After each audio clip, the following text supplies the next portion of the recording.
वृंदावन, जहाँ आज भी हवा में बांसुरी की धुन बहती है, जहाँ यमुना की लहरें आज भी किसी नाम को पुकारती हैं। ये केवल एक स्थान नहीं, ये प्रेम की वो भूमि है जहाँ ईश्वर ने स्वयं प्रेम करना सिखाया। आज की कथा किसी साधारण प्रेम की नहीं है, ये कथा है राधा और कृष्ण की, जहाँ मिलन से अधिक महत्व है विरह का, और जहाँ प्रेम पाने का नहीं, अपने आप को समर्पित कर देने का नाम है। पता है कैसे? गोकुल की गलियों में एक नन्हा बालक दौड़ता था, नीली काया, घुंघराले बाल और आंखों में अनंत शरारत। वही था नंदलाल, जिसे संसार कृष्ण कहने वाला था। उसी वृंदावन में रहती थी राधा, शांत, गंभीर, कोमल हृदय वाली। कहा जाता है राधा कृष्ण से कुछ वर्ष बड़ी थी। जब पहली बार दोनों की दृष्टि मिली तो न कोई शब्द था, न कोई परिचय। फिर भी दोनों की आत्मा ने एक दूसरे को पहचान लिया। ये आकर्षण नहीं था, ये पूर्व जन्मों की स्मृति थी। राधा कृष्ण को डांटती थी, इतना माखन क्यों चुराते हो? कृष्ण हंसकर कहते, अगर राधा न देखे तो माखन भी मीठा नहीं लगता। यमुना के तट पर खेल, गायों के साथ दौड़, वनों में हंसी। ये प्रेम बोलता नहीं था, ये बस मौन में बहता था। सूरदास कहते हैं, राधा बिनु शाम अधूरे। समय बीता, कृष्ण की बांसुरी गूंजने लगी, पर वो बांसुरी नहीं थी, वो आत्मा की पुकार थी। जैसे ही बांसुरी बजती, वृंदावन थम जाता। गोपियां सब कुछ छोड़कर उस स्वर की ओर खिंची चली आती।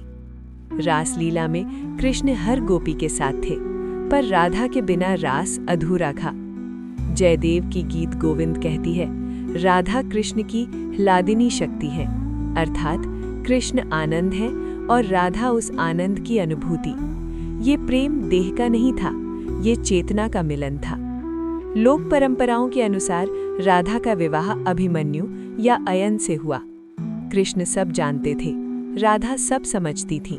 यहाँ प्रेम ने किसी अधिकार की मांग नहीं की, यहाँ प्रेम ने त्याग को चुन लिया। विद्यापति लिखते हैं, विरह ही प्रेम की परीक्षा है। समय बीता, कृष्ण को मथुरा जाना पड़ा।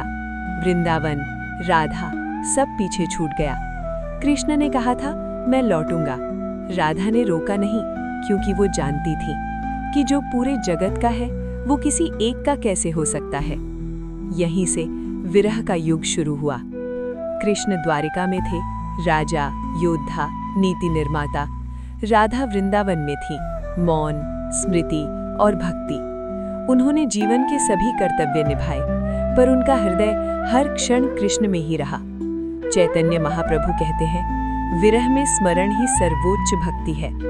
लोक कथाओं में वर्णन है, वर्षों बाद कृष्ण वृंदावन लौटे। राधा वृद्ध थी। कृष्ण ने बांसुरी उठाई। कोई शब्द नहीं, कोई प्रश्न नहीं, केवल आंसू और मौन। कहा जाता है उसी क्षण राधा की आत्मा कृष्ण में विलीन हो गई। ये मृत्यु नहीं थी, ये पूर्ण मिलन था।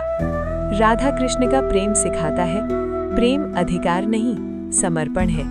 प्रेम पाना नहीं, खो देना है। और विरह प्रेम को नष्ट नहीं करता, उसे ईश्वर बना देता है।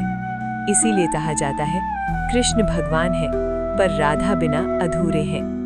राधा और कृष्ण कभी अलग नहीं हुए। उन्होंने केवल हमें सिखाने के लिए विरह का मार्ग चुना, क्योंकि जो प्रेम समय, दूरी और मृत्यु से परे हो, वही अनंत प्रेम होता है। राधे कृष्ण।